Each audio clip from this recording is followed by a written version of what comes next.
سلامونه سپین تڼایم روغ او تکړه مو غواړم.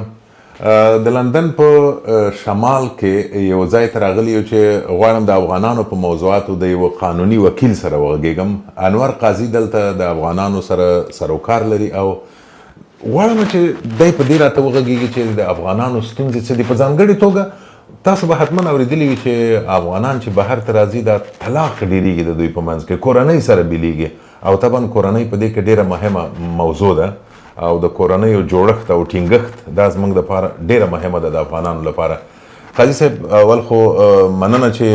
زموږ بلنه مو ومنله او خبرو ته حاضر شوئ. فکر کوم ډېر سروکار هم ستاسو د افغانانو سره دی په قانوني لارو چارو کې. واقعا ټول د مخکې تنی صاحب تاسو ته ښه راغلاست وایم، ښه راغلی د زموږ دفتر ته نن. نور اول مسله دا ده چې وکیلانو ته هغه وخت خلک راځي چې ډېر جدي مشکلات ولري. دا واړه و دا مسایل کې موږ ته خلک مراجعه نه کوي. فامیلي مشکلاتونه افغانانو په منځ کې یو زموږ یعنی یو ډپارټمنټ ده، یو سیکشن، یو برخه ده او متاسفانه موږ چې زموږ د تجربې او د کیسونو له مخې زه ډېر په ډاډه ویلی شم چې ډاډه څه ووایم، خو زه تاسو ته دا وایم چې زموږ افغانانو په منځ کې په انګلستان کې او همچنان په اروپایي هېوادونو کې ډېر زیات فامیلي مشکلات وجود لري. خو خبره دا ده کله چې زه د فامیلي مشکلاتو په باره کې خبرې کوم تاسو سره، تاسو فکر کوئ چې مثلا ستاسو فکر به طلاق وتلا شي. یوازې طلاق مسله نه ده، طلاق یو برخه ده. دویمه برخه مثلا د کله چې فامیلي مشکلات په منځ کې راشي د جایداد تقسیم، د اولادونو مشکل، اولادونو به چا سره اوسیږي، دا خو مثلا یو برخه شو. دویم برخه فامیلی لا کې دا ده چې زموږ افغانان ځینې ژبهیز مشکلات لري، په انګلیسي نه پوهېږي، انګلیسي نه پوهېږي. بیا په این حال کې ځینې فامیلي مشکلات سره نور په هغه حالت کې د کونسل چې ورته وایي دوی سوشل سرویس لري، دوی یو ټیم لري چې د ماشومانو د سیفګارد خاطره دوی د دې په ژوند کې انوالو کېږي، شاملېږي. او حتی داسې ډېر واقعیت چې ډېر شي د دوی په منځ کې بیا کوشش کوي چې د اولادونه هم ورنه واخلي. موږ درلودله حتی بي بي سي کې یو کیس لکه چې څه شو، هغه پلار تللی و خپل ماشومان اخیستی او تللی و افغانستان ته. همداسې موږ ډېر هغسې کیسونه لرو. نو زما تقاضا بیا دې مسایل کې دا د افغانانو ته چې اول خو کوشش وکړي چې خپل فامیلي مشکلات په خپل منځ کې حل کړي. هر څومره چې یو مشکل صلح‌آمیز حل شي نور نتیجه به مثبتي اول مسئله. خو بیا هم که مشکلات سره مواجه کیږي، بالخصوص د سوشل سرویس سره، نور زما تقاضا ده چې دوی زر تر زره باید فامیلي لا سلسله یا وکیلان سره. تاسو ګورئ قاضي صاحب، تاسو داسې خبره وکړله چې هغه ډاکټر لکه یو چا ته ووایي چې یارانو علاج مو خپله کوئ، ما ته مه راځئ. معنا دا چې د ده تاوان دی، په دې کې خو ستاسو تاوان دی چې رانه شي. خو په هر صورت دا خو ټوکه وه. دا راته ووایه چې اوس مثلا افغانان چې دلته راځي د یو ښه ژوند په لټه کې راځي که نه، دا د امیګریشن کیسونه، د کډوالۍ کیسونه، دغه نه به اوس تېر شو ځکه وخت کم لرو. دغه د فامیلي یا د کورنیو مشکلات چې تاسو اشاره وکړه، طبعا هغوی خو راځي د یو ښه ژوند په لټه کې. دلته چې راغی هغه ښه ژوند د کورنیو مشکلاتو له خاطره په بد ژوند اوړي. فکر کوئ لاملونه یې څه دي؟ تاسو مخکې که څه هم اشاره وکړه، د پیسو خبره ده، د ویزو خبره ده، د ژبې خبره ده، د طلاق خبره ده. یو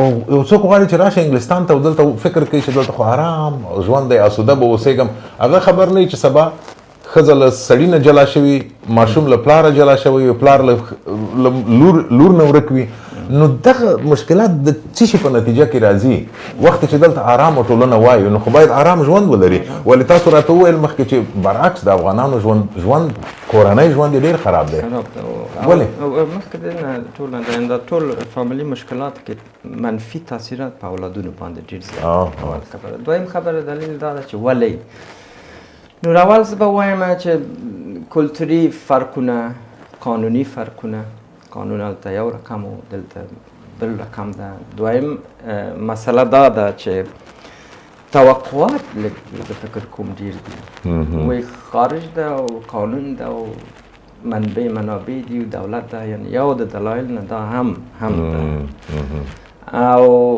زه نشم کولی طرفداري وکړو مېرمنې یا سړیان کنه ما خو ته دواړه خپل مشکل لري دواړه خپل مشکل مثلا زه لري. وبخښئ په دې برخه کې ما ته زه یو سړي سره غږېدم وایي موږ چې دلته راشو دا زموږ ښځې فکر کوي چې ولا ازادي د دیموکراسي د بس هر څه اجازه لرم وایي نه مې خبره مني او نه بل او د زموږ د خویندو سره چې زه غږېدلی یم هغه بیا وایي چې دا زما سړی اوس هم فکر کوي چې دا افغانستان د بس وهل ټکول دي وایي ما وایي بندي کوي مې حتما داسې کیسونه به تاسو لرئ کیسونه موږ ډېر لرو یو مشکل خبره دا ده چې زه نشم کولی عادلانه په دای زه به وایم چې دواړه پارټیانې ملامت دي سړیان په دې فکر چې وروره هغه افغانستان طریقه ده او غال مغال ده او نه پوهېږم هغه ډومسټک وایلنس چې ورته وایي په هماغه فکر و توقعات روان دي او هماغه توقعات چې هغوی په افغانستان کې درلودله مثلا دلته هم لري مېرمنه وایي چې نه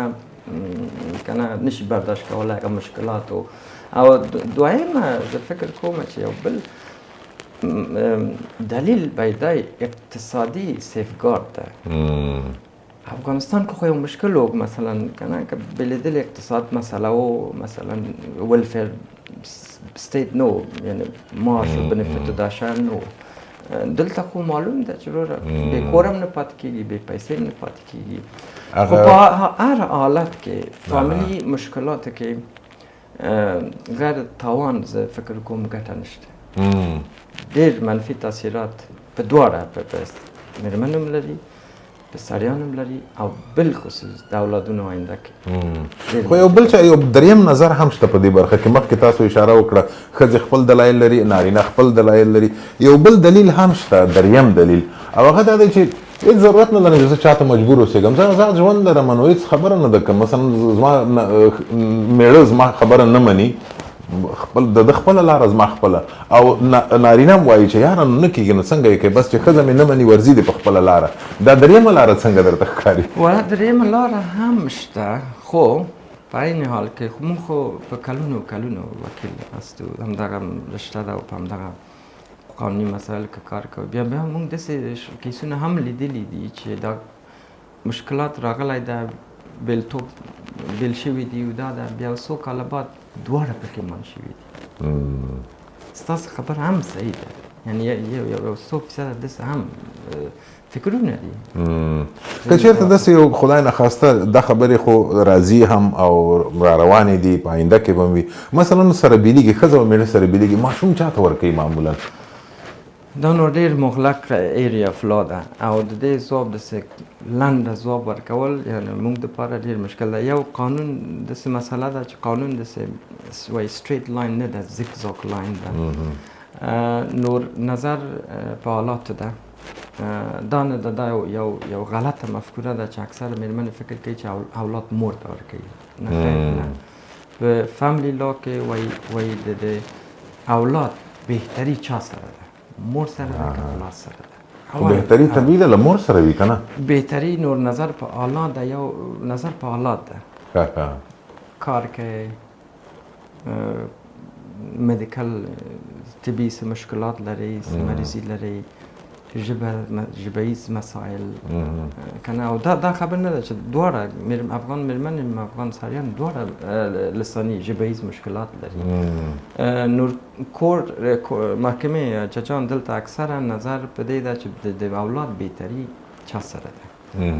او دویم خبره دا ده د سن مسله یعنی ډېر ماشوم تقریبا 3 کلانو 4 کلانو 15 کلانو پورې کوشش کوي چې مور ته یې ورکړي ځکه چې مور سره خو بیا هم کله چې اولاد